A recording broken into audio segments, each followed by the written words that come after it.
નમસ્કાર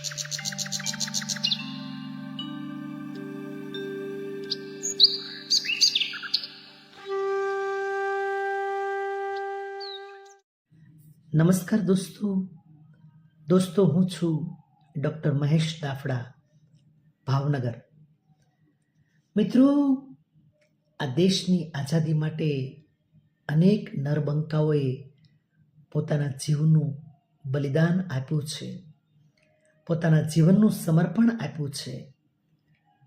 અનેક વીર જવાનોએ હસતા હસતા ફાંસીના એ ફંદાને ફૂલહાર ગણી અને ગળામાં પહેરી લીધો છે.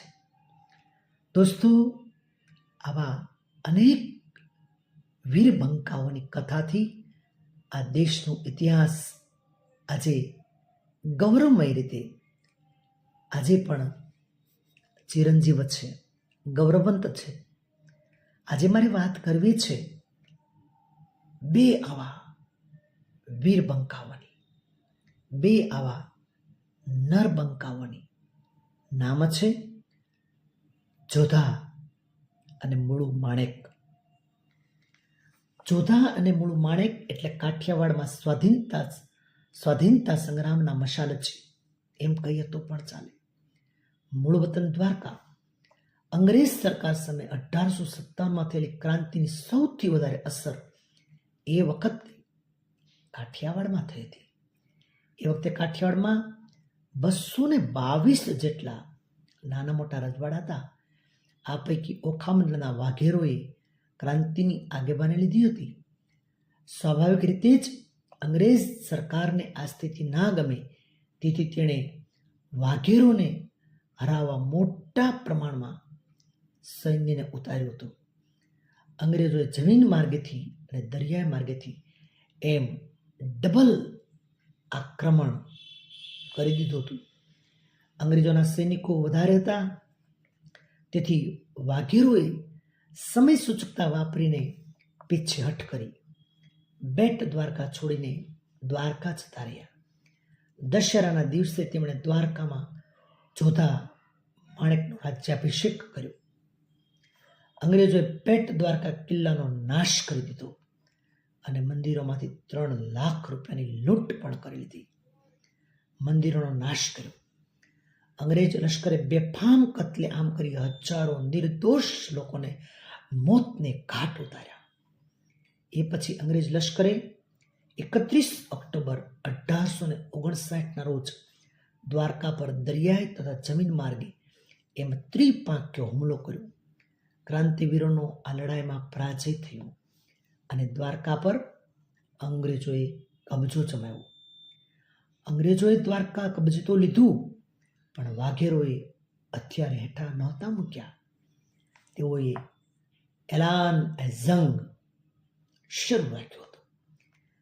તેમણે આભાપારાની પહાડીઓમાંથી અંગ્રેજ લશ્કર પર ગેરીલા હુમલા શરૂ કર્યા.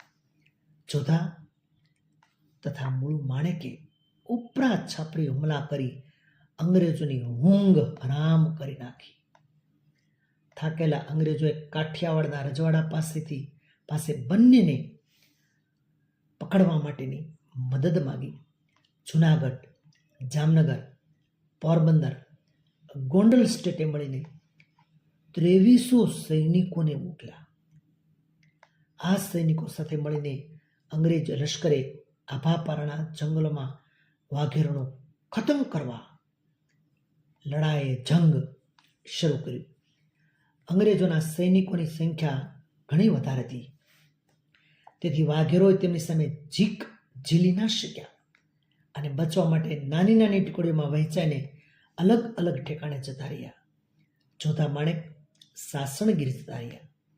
1860માં ત્યાં જ તેઓ મોતને ભેટ્યા. જોકે મુળુ માણેક અને દેવા માણેક સાથે ગયેલા વાઘેરોએ હાર ના માની અને અંગ્રેજોને પરેશાન કરવાનું ચાલુ રાખ્યું.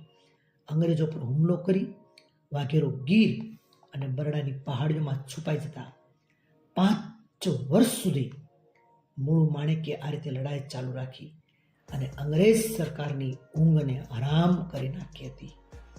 મૂળું માણેકને પકડવા અશક્ય લાગતા અંગ્રેજોએ છેવટે રમત રમી અને તેમના એક સાથીને ફોડીને આ ક્રાંતિકારીને, આ મહાન યોદ્ધાને ઝડપી લીધો.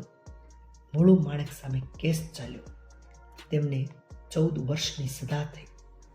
જોકે મૂળું માણેક જેલમાંથી ભાગી ગયા અને એ રીતે તેમણે અંગ્રેજ સરકારને ફરી એકવાર માત આપી. દોસ્તો, એ સમયે અંગ્રેજો સામે આટલી જીંક ઝીલવી એ કોઈ નાની માના ખેલ ન હતા.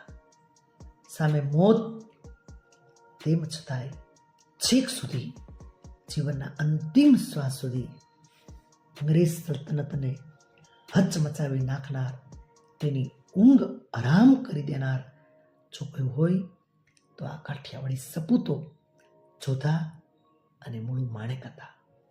ધન્ય છે તેની જનતાને, ધન્ય છે તેના દેશ પ્રેમને, ધન્ય છે, ધન્ય છે દોસ્તો, ધન્ય છે. ભારત માતા કી જય. વંદે માતરમ.